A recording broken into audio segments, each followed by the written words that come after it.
కోదండరామ్ గారికి ఉద్యోగం వస్తా ఉన్నది, రియాజ్ గారికి ఉద్యోగం వచ్చింది, వెంకట్కు ఉద్యోగం వచ్చింది, మీకు ఉద్యోగాలు వచ్చినాయి, మల్లన్న గారికి వచ్చింది. కానీ నిరుద్యోగ యువతకు మాత్రం ఉద్యోగాలు రాలేదు. ఎందుకు మీ గొంతులు మూగబోయినాయని నేను అడుగుతా ఉన్నా.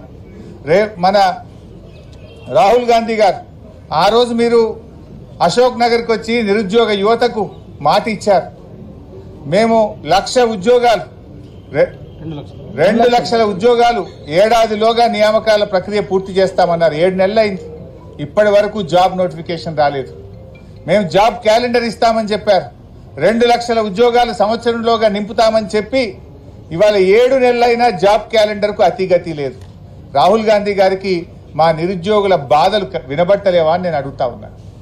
మా నిరుద్యోగులు ఇవాళ ఆమరణ నిరాహార దీక్ష చేస్తూ ఉంటే, పోరాటాలు చేస్తూ ఉంటే ఎందుకు రాహుల్ గాంధీ గారు పట్టించుకోరు? ఇవాళ ట్విట్టర్లో కూడా మా నిరుద్యోగులు రాహుల్ గాంధీకి ట్యాగ్ చేస్తూ మీ రేవంత్ రెడ్డికి చెప్పండి, ఆనాడు నువ్వు ఇచ్చిన మాట నిలబెట్టుకోండి అని చెప్పి రాహుల్ గాంధీకి ట్విట్టర్లో పోస్టులు చేస్తే కూడా మరి ఆయనకు చూడడం లేదా, కనబడడం లేదా, వినబడడం లేదా అని నేను అడుగుతా ఉన్నా. రాహుల్ గాంధీ గారు ఇప్పటికైనా చొరవ చూపి ఆనాడు అశోక్ నగర్లో నిరుద్యోగ యువతకు ఇచ్చిన మాట నిలబెట్టుకోవాలని, రేవంత్ రెడ్డి ప్రభుత్వానికి డైరెక్షన్ ఇచ్చి ఇచ్చిన హామీలన్నీ నిలబెట్టుకోవాలని చెప్పి నేను రాహుల్ గాంధీ గారిని డిమాండ్ చేస్తా ఉన్నా. రేవంత్ రెడ్డి గారు ఆ రోజు రెచ్చగొట్టే ఉపన్యాసాలు ఇచ్చావు, నువ్వు అశోక్ నగర్కి వచ్చి మాట్లాడినావు, పబ్లిక్ మీటింగుల్లో మాట్లాడినావు, నిరుద్యోగ యువతను గ్రామాల్లోకి వెళ్ళి మీరు మాకు ఓట్లు వేయించండి, మేము రాగానే చిటికెట్లో ఒక్క చిటికేసి మీ పని చేపిస్తా అన్నావు, ఒక్క సంతకంతో మీ పని చేపిస్తా అన్నావు. ఏమైంది నీ సంతకం? ఏమైంది నీ చిటిక? ఎందుకు నిరుద్యోగుల యొక్క సమస్యలు పరిష్కరించడం లేదు? వాళ్ళు ఏమడుగుతున్నారు? ఏమైనా గొంతెమ్మ కోరికలు అడుగుతున్నారా? ఆనాడు మీరు అశోక్ నగర్కి వచ్చి ఆనాడు ఎన్నికల ప్రచారంలో మీరు ఏ హామీలు ఇచ్చారో ఆ హామీలు అమలు చేయమని అడుగుతున్నారు తప్ప కొత్త కోరికలు కోరడం లేదు, గొంతెమ్మ కోరికలు అసలే కోరడం లేదు. ఆ రోజు మీరే చెప్పారు మీరు జాబ్ క్యాలెండర్ ఇస్తామని. ఒకవైపు రేవంత్ రెడ్డి గారు, ఇంకొక వైపు బట్టి విక్రమార్క సంతకాలు పెట్టి బాండ్ పేపర్ల మీద రాసిచ్చారు. మీరు ఏమైనాయి మీ సంతకాలు? ఏమైనాయి మీ బాండ్ పేపర్లు? అసెంబ్లీలో ఆ రోజు ప్రతిపక్ష స్థానంలో ఉండి ఇదే బట్టి విక్రమార్క గారు 1:100 పరీక్ష పెట్టాలని అడిగారు. ఎందుకు పెట్టరు అని అడుగుతా ఉన్నా. అంటే ప్రతిపక్షంలో ఒక మాట, అధికారంలో ఇంకో మాట ఉంటుందా? ఆ రోజు ప్రొఫెసర్ కోదండరామ్ గారు ఇదే నిరుద్యోగులను రండి అని కాంగ్రెస్ పార్టీ ఆఫీస్కు తీసుకుపోయారు, బస్సు యాత్రలకు తీసుకుపోయారు, మేమున్నామని భరోసా ఇచ్చారు. అధికారం రాగానే మీ సమస్యలు పరిష్కరిస్తామన్నారు. ఇవాళ పోయి మా నిరుద్యోగ యువకులు మాట్లాడితే ఇది కాన్స్టిట్యూషనల్ బాడీ, ఏమీ చెయ్యలేమని చేతులు ఎత్తుతున్నారు. ఆ రోజు మీకు తెలియదా? మీరు ప్రొఫెసర్ కదా, మీరు మేధావులు కదా, అయినా అది చెయ్యడానికి అవకాశం ఉంది. గతంలో ఉమ్మడి ఆంధ్రప్రదేశ్లో వైఎస్ రాజశేఖర రెడ్డి గారు ముఖ్యమంత్రిగా ఉన్నప్పుడు ఇదే విధంగా నిరుద్యోగ యువత నుంచి డిమాండ్ వస్తే ఆ రోజు 1:100కు అవకాశం కల్పించారు. విడిపోయిన ఆంధ్రప్రదేశ్ రాష్ట్రంలో మొన్నటిదాకా ఉన్న జగన్మోహన్ రెడ్డి గారి ప్రభుత్వం కూడా 1:100 అక్కడ నిరుద్యోగ యువత డిమాండ్ మేరకు మరి నోటిఫికేషన్ ఇచ్చిన తర్వాత కూడా వారు కూడా అక్కడ చేయడం జరిగింది. మరి ఉమ్మడి ఆంధ్రప్రదేశ్లో సాధ్యమైనప్పుడు, కొత్తగా ఏర్పడ్డ ఆంధ్రప్రదేశ్లో సాధ్యమైనప్పుడు మన రాష్ట్రంలో ఎందుకు సాధ్యం కాదో రేవంత్ రెడ్డి గారు సమాధానం చెప్పాలి, కోదండరామ్ రెడ్డి గారు సమాధానం చెప్పాలని చెప్పి నేను డిమాండ్ చేస్తాను. ఇలా ప్రజాపాలన అన్నారు మీరు. ప్రజాపాలన అంటే ఇదేనా? మా నిరుద్యోగ యువకులు ప్రజాభవన్ కు వెళ్లి చిన్నారెడ్డి గారి కాళ్ళు పట్టుకున్నా వీళ్ళకి కనికరం రాదు. చిన్నారెడ్డి గారు మరి మాట్లాడతా అని చెప్పింది, ఏమైపోయింది? నీ ప్రజాపాలన, నీ ప్రజాభవన్ ఇదేనా అని నేను అడుగుతా ఉన్నా. ఇవాళ మా యువకులు ఎవరైనా ట్విట్టర్లో పోస్టులు చేస్తే, సోషల్ మీడియాలో పోస్ట్ చేస్తే భయభ్రాంతులకు గురి చేస్తున్నారు. నీ నంబర్ కౌంట్ అవుతున్నది, నువ్వు పోస్ట్ చేసినావు, నీ సంగతి చెప్తాం, నీ మీద కేసులు పెట్టమని ఇవాళ నిరుద్యోగ యువకులను భయభ్రాంతులకు గురి చేస్తున్నారు. అంటే పిల్లల్ని బెదిరించడం, పోస్టులు డిలీట్ చేయమనడం, ధర్నాలు చేస్తే, హక్కుల కోసం పోరాడితే, మీరిచ్చిన హామీల కోసం ప్రశ్నిస్తే ఆ పిల్లల్ని బెదిరించడమే ప్రజాపాలన అని నేను అడుగుతా ఉన్నా. ఇదేం పద్ధతి అని అడుగుతా ఉన్నాం. ఇవాళ పిల్లలు అడుగుతున్నటువంటిది కేవలం న్యాయమైన డిమాండ్లు అడిగారు.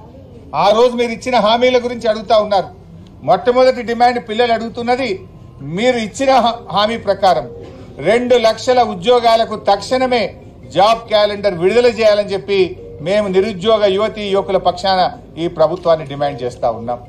రెండవది ఈరోజు గ్రూప్ 1 ఎగ్జామ్స్ లో మరి గత ప్రభుత్వాలు ఇచ్చిన విధంగా మీరిచ్చిన హామీ మేరకు 1:100 కు మెయిన్స్ పరీక్షకు పిల్లలకు అనుమతించాలని చెప్పి డిమాండ్ చేస్తా ఉన్నాం. మూడవది గ్రూప్ 2 గ్రూప్ 3లో ఆ రోజు మీరు పోస్టుల సంఖ్య పెంచుతామన్నారు. గ్రూప్ 2లో 2000 పోస్టులు యాడ్ చేయాలని, గ్రూప్ 3లో 3000 పోస్టులు యాడ్ చేసి తక్షణమే గ్రూప్ 2 గ్రూప్ 3 ఉద్యోగాల సంఖ్యను పెంచి పరీక్షలు నిర్వహించాలని చెప్పి ప్రభుత్వాన్ని డిమాండ్ చేస్తా ఉన్నాం. నాలుగో విషయం, ఆ రోజు జీవో 46 రద్దు చేసి తీర్తామని మీరు హామీ ఇచ్చారు పిల్లలకు. మరి ఇవాళ ఎందుకు చేస్తలేరు? మరి ఆనాడు మీరు ఎమ్మెల్యేలుగా ఉన్నారు, ప్రజాప్రతినిధులుగా ఉన్నారు. ఆ రోజు జీవో 46 రద్దు చేస్తాం మా ప్రభుత్వం రాగానే అన్నారు. ఇవాళ ఎందుకు చేయడం లేదు? 7 నెలలైనా జీవో 46 గురించి ఎందుకు నోరు మెదపడం లేదు? ఇచ్చిన హామీ నిలబెట్టుకోవాలని చెప్పి కాంగ్రెస్ ప్రభుత్వాన్ని నేను డిమాండ్ చేస్తా ఉన్నా. అదేవిధంగా డిఎస్సి మీరు ఆ రోజు 25,000 ఉపాధ్యాయ ఉద్యోగాలు ఖాళీగా ఉన్నాయి. మేము రాగానే 25,000 ఉపాధ్యాయ ఉద్యోగాలతో మెగా డిఎస్సికి నోటిఫికేషన్ ఇస్తామన్నారు. ఎందుకు మరి 11,000 ఇచ్చారు? ఇచ్చిన మాట ప్రకారంగా మరో 14,000 ఉద్యోగాలు పెంచి ఆ 25,000 ఉద్యోగాలు ఉపాధ్యాయ ఉద్యోగాలను భర్తీ చేయాలని చెప్పి నేను ప్రభుత్వాన్ని డిమాండ్ చేస్తా ఉన్నా. ఇవాళ వాస్తవానికి ప్రైమరీ స్కూళ్లలో టీచర్లు లేరు. ఈ మధ్య స్కూల్ అసిస్టెంట్లుగా 9,000 మంది ఉపాధ్యాయులకు ప్రమోషన్లు ఇస్తే చాలా స్కూళ్లలో టీచర్లు లేని పరిస్థితి ఉన్నది. ప్రైమరీ స్కూళ్లలో అనేక చోట్ల టీచర్లు లేరు, ఖాళీలు ఉన్నాయి. తక్షణమే ఆ ఖాళీలను లెక్క చేసి ఈ ఉద్యోగాల సంఖ్యను 25,000కు పెంచి మెగా డిఎస్సి 25,000 ఉద్యోగాలతో నింపాలని చెప్పి ఆ డిఎస్సి పిల్లల పక్షాన మేము డిమాండ్ చేస్తా ఉన్నాం. నిరుద్యోగ భృతి అన్నావు, రాగానే 4,000 రూపాయలు నిరుద్యోగ భృతి ఇస్తా అన్నావు. ఏమైంది నిరుద్యోగ భృతి? ఎందుకు మాట్లాడతలేవు? రాహుల్ గాంధీ గారు ఎందుకు నిరుద్యోగ భృతి ఇవ్వమని రేవంత్ రెడ్డి గారికి చెప్పడం లేదు అని నేను అడుగుతా ఉన్నా. మొన్న వచ్చి రాహుల్ గాంధీ గారు 6 గ్యారంటీల్లో 5 అమలైపోయినాయని ఎన్నికల్లో ప్రచారం చేశాడు. ఎక్కడైనా ఒకసారి రివ్యూ చేయండి. నిరుద్యోగ భృతి ఎక్కడొచ్చిందో చెప్పండి. తక్షణమే ఈ రాష్ట్రంలో ఉండే నిరుద్యోగ యువతి యువకులకు ఇచ్చిన హామీ ప్రకారంగా 4,000 నిరుద్యోగ భృతి ఇవ్వాలని మేము డిమాండ్ చేస్తా ఉన్నాం. ఇలా తమ్ముడు మోతీలాల్ ఆరోగ్యం బాగా క్షీణిస్తా ఉంది, కిడ్నీలో నొప్పి వస్తా ఉంది అంటున్నారు, ఛాతీలో నొప్పి వస్తా ఉందని తమ్ముడు చెప్తా ఉన్నాడు. ఒకవేళ మోతీలాల్ ఆరోగ్యానికి ఏదైనా జరిగితే ఈ ప్రభుత్వమే బాధ్యత వహించాలని చెప్పి కూడా నేను హెచ్చరిస్తా ఉన్నా.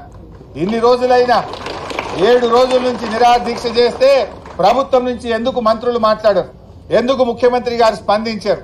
ఏమైంది? ఆనాడు ఉద్యమాలని చెప్పి ఈ పిల్లల్ని ఎన్నికల్లో వాడుకున్నటువంటి మేధావులు నాయకులు ఇవాళ ఎక్కడ పోయిందో అని నేను అడుగుతా ఉన్నా. మోతీలాల్ ఆరోగ్యం మీకు పట్టదా? మోతీలాల్కి ఏదైనా జరిగితే ఎవరు బాధ్యత వహించాలి? ఎందుకు మీరు ప్రభుత్వం తరఫున కనీసం